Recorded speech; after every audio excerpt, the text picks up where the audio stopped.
বুঝে থাকলে বলেন তো দেখি, যদি আমরা আল্লাহর ইবাদত করি তাইলে আল্লাহ আমাদেরকে পরকালে কি দান করবে? আর যদি আমরা আল্লাহর ইবাদত না করি, শয়তানের পদাঙ্ক অনুসরণ করি, তাইলে পরকালে আমাদের জন্য কি অপেক্ষা করতেছে? জাহান্নাম, জাহান্নাম, ভয়ঙ্কর শাস্তি। কোনো বান্দা এটা সহ্য করতে পারবে না। এমন ভয়ঙ্কর শাস্তি আল্লাহ পাক রব্বুল আলামিন রাখছেন হাবিবে কিবরিয়া মুহাম্মদুর রাসূলুল্লাহ সাল্লাল্লাহু আলাইহি ওয়াসাল্লামের কন্যা ফাতিমা, হযরতে ফাতিমা রাদিয়াল্লাহু তাআলা আনহু, হযরতে ফাতিমা রাদিয়াল্লাহু তাআলা আনহা, উনি উনার স্বামী আলীকে ডাক দিয়া বলতেছেন, আলী, অনেক দিন হয়ে গেল আমি আমার বাবার সাথে মুলাকাত করি না, আমার বাবার সাথে আমার সাক্ষাৎ নাই, দয়া করে আপনি একটু আমার বাবার সাথে সাক্ষাতের ব্যবস্থা করে দেন। হযরতে আলী ডাক দিয়া বলে, অবশ্যই ফাতিমা, কেন না, আমি তোমাকে অবশ্যই তোমাকে নিয়ে যাব, চলো পয়গম্বরের দরবারের দিকে রওনা। দুজন মিলে সুন্দর করে পয়গম্বরের দরবারের দিকে রওনা হয়ে গেছে। পথ চলতে চলতে চলতে চলতে এক পর্যায়ে যখন ওনারা পয়গম্বরের দরবারের সামনে উপস্থিত হয়ে গেছে, তো ফাতিমা ডাক দিয়া বলে, ওগো আমার স্বামী, আপনি এখানে বাহিরে একটু অপেক্ষা করেন, আপনি বাহিরে একটু দাঁড়ান, অপেক্ষা করেন, আমি একটু ভিতরে যাব, সালাম দিয়ে প্রবেশ করব, এরপরে আপনাকে অনুমতি দিলে আপনি ভিতরের দিকে যাবেন, এর আগে আপনি এখানে অপেক্ষা করেন। ফাতিমা রাদিয়াল্লাহু তাআলা আনহা সুন্দর করে সালাম দিয়ে রসুলের ঘরের মধ্যে প্রবেশ করেছে। প্রবেশ করার সঙ্গে সঙ্গে তাকায় দেখে আল্লাহর পয়গম্বর সরদারে দো জাহাঁ রাহমাতুল লিল আলামিন বাচ্চাদের মতো ফুবায় ফুবায় কাঁদতেছে। আম্মাজান ফাতিমা এই হালত দেখে পেরেশান হয়ে গেছে। আম্মাজান ফাতিমা এই হালত দেখে পেরেশান, কেন আল্লাহর পয়গম্বর কান্দে, কি এমন কারণে পয়গম্বর কান্না করে? তো আম্মাজান ফাতিমা ঘরের ভিতরে প্রবেশ করার সঙ্গে সঙ্গে ফাতিমা রাদিয়াল্লাহু তাআলা আনহা তাকায় দেখে রাসূল সাল্লাল্লাহু আলাইহি ওয়াসাল্লাম কান্না করতেছে বাচ্চাদের মতো। বাচ্চারা কেমন ফুবায় ফুবায় কান্না করে না, এরকম করে পয়গম্বর কাঁদতেছে। বড় পেরেশান হয়ে গেছে, হায় হায় কি হইল, রাহমাতুল লিল আলামিন এইভাবে কান্না করতেছেন। পেরেশান, ডাক দিয়া বলতেছেন, ওগো আব্বা জান, আপনি কোন দুঃখে পড়ে কাঁদতেছেন? ওগো আব্বা জান, কি দুঃখ আপনার দিলের মধ্যে, কোন কষ্টে পড়ে আপনি কাঁদতেছেন? আপনার সঙ্গে আমার দীর্ঘদিন সাক্ষাৎ হয় না, এই কারণেই বুঝি আপনি এতদিন ধরে আমার অপেক্ষায় থাকতে থাকতে কান্না করতেছেন। পয়গম্বর ফাতেমার কথার উত্তর দেয় না, ফাতেমার কোনো কথার জবাব দেয় না।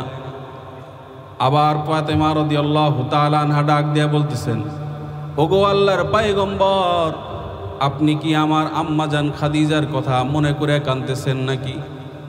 তারপরেও পয়গম্বর রাহমাতুল লিল আলামিন কথাও বলে না, মাথাও উঠায় না, কাঁদতেই আছে। ফাতেমা রাদিয়াল্লাহু তাআলা আনহা পেরেশান, কি এমন দুঃখে পড়া পয়গম্বর কান্দে, কি এমন দুঃখ পয়গম্বরের দিলের মধ্যে? পয়গম্বর কান্না করতেছে, ফাতেমা পেরেশান। ফাতেমা রাদিয়াল্লাহু তাআলা আনহা ডাক দিয়া বলতেছেন, ওগো আল্লাহর পয়গম্বর, আপনি কি আপনার নাতি হাসান হুসাইনের কথা মনে করে কাঁদতেছেন নাকি?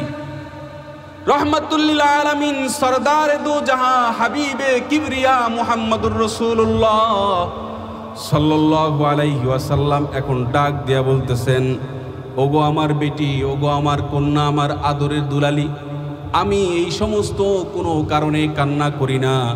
তুমি যেহেতু জিজ্ঞাসা করেছো, তবে শোনো, মেরাজের রজনীতে আল্লাহ তাআলা যখন আমাকে দুনিয়ার থেকে আসমানে নিয়েছেন, আসমানে আল্লাহ তাআলা আমাকে বিভিন্ন নাজ আর নিয়ামত দেখাইছেন, জান্নাতের নিয়ামত দেখাইছেন।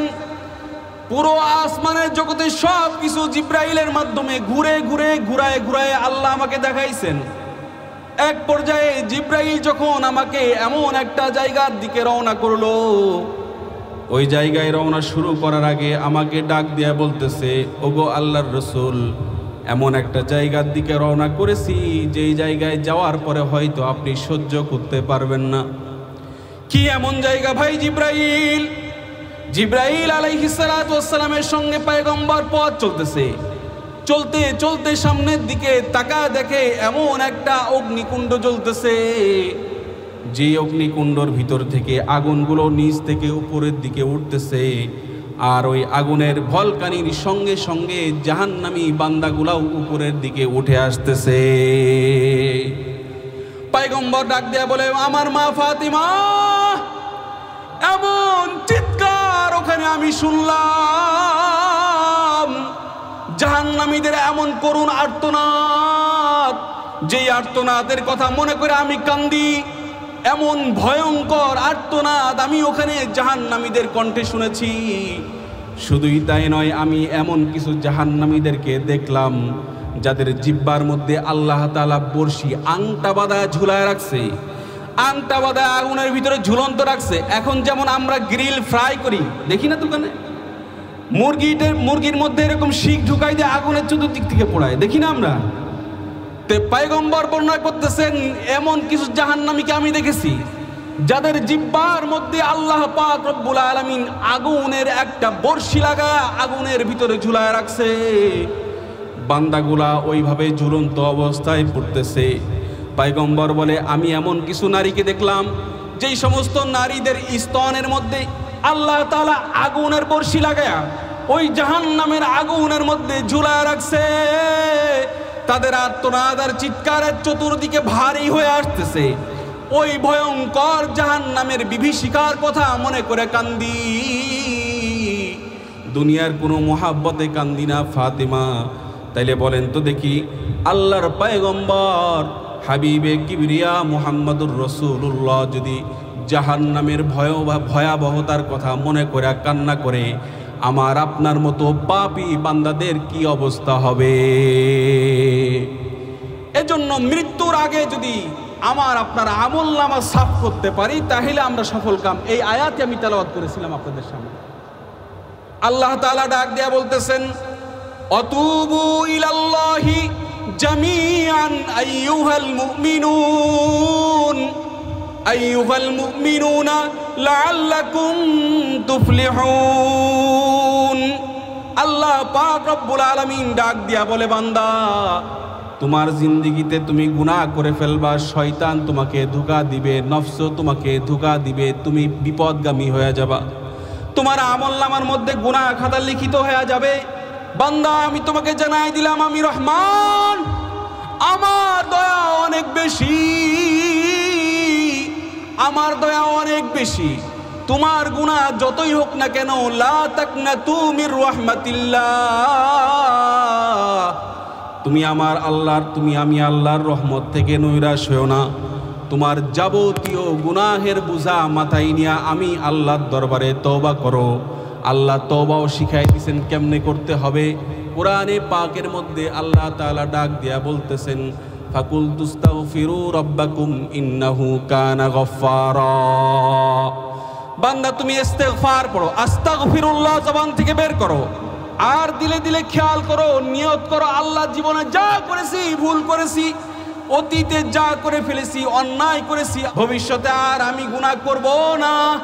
আল্লাহ তোমার কাছে পানা চাই। এইরকম খেয়াল দিলের মধ্যে রাইখা যদি কোনো বান্দা আস্তাগফিরুল্লাহ বলে আল্লাহর কাছে তওবা করে, পয়গম্বর ডাক দিয়া বলে, আত্তাইবু মিনাজ যামবি কামান লা যামবালা।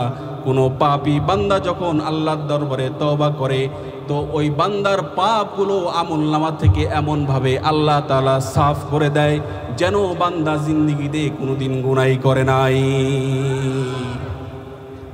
কায়াউমিন ওয়ালাদাতহু উম্মু, রাসূল বলেন, কেমন জানি তার মা তাকে আজকেই দুনিয়াতে ভূমিষ্ঠ করেছে। সুবহানাল্লাহ। এজন্য গুনাহের পাপ রাশি আমাদের প্রত্যেকেরই আছে, কিন্তু পাপের বোঝা নিয়ে কবরে যাওয়া যাবে, গেলে পারে ওই যে ভয়ঙ্কর শাস্তি অপেক্ষা করতেছে। তো পাপ রাশি যদি মাফ করতে চাই, তাহলে একটা আমল আমাদের করতে হবে, সেটা হলো ইস্তেগফারের আমল। পারবো না ইনশাআল্লাহ? পারবো না ইনশাআল্লাহ?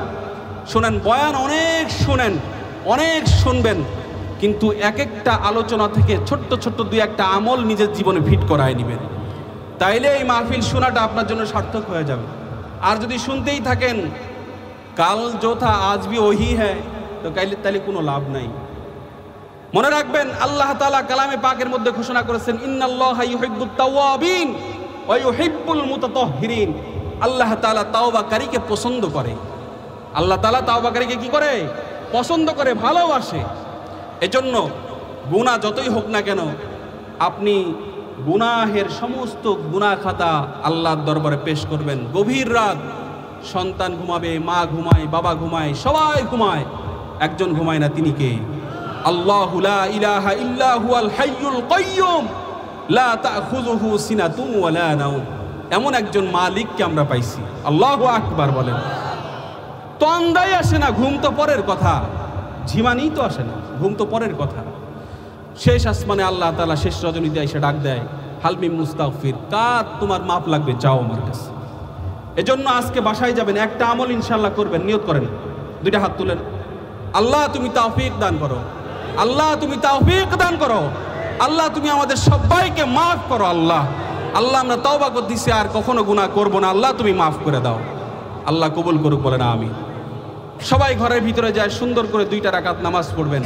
নামাজ পড়ে যা অন্যায় করেছেন সমস্ত অন্যায়কে সামনে নিয়ে আল্লাহর কাছে তওবা করবেন। আর জবানে ইস্তেগফারের আমলটা জারি করে নেবেন।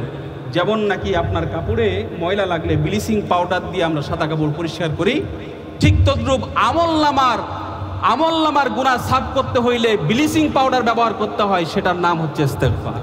সেটার নাম কি? ইস্তেগফার। আল্লাহ রাসূল বলেন, আল্লাহি ইন্নী লা আস্তাগফিরুল্লাহ ওয়া আতুবু ইলাইহি ফি কুল্লি আইয়াম আকসারা মিন 70 মাররা। আল্লাহ রাসূল বলেন, আমি পয়গম্বর, আমার পূর্বপর সব কিছু মাফ।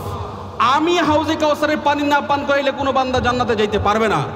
আমার সুপারিশ ছাড়া কোনো বান্দা জান্নাতে প্রবেশ করতে পারবে না। এমন একজন পয়গম্বর রাসূলুল্লাহ সাল্লাল্লাহু আলাইহি ওয়াসাল্লাম বলেন, আল্লাহর কসম আমি মুহাম্মদুর রাসূলুল্লাহ দৈনন্দিন আমি 70 বারের বেশি ইস্তেগফার করতাম। তাইলে বলেন তো দেখি আমাদের কত পড়া উচিত। গীবত আর করব না ইনশাআল্লাহ, জবানটা দিয়ে কোনো খারাপ কথা বলবো না ইনশাআল্লাহ। খেত খামার করেন, দোকানপাট করেন, রিক্সা চালান, ব্যবসা বাণিজ্য করেন, মুখ দিয়ে একটা কাজ আমরা করব, একটা কালাম উঠাই নিব, সেটা হচ্ছে ইস্তেগফার। আমার সাথে কয়েক মর্তবা পড়েন, আস্তাগফিরুল্লাহ। সবাই জবান খুলে বলেন, আস্তাগফিরুল্লাহ, আস্তাগফিরুল্লাহ, আস্তাগফিরুল্লাহ। পারবো তো ইনশাআল্লাহ?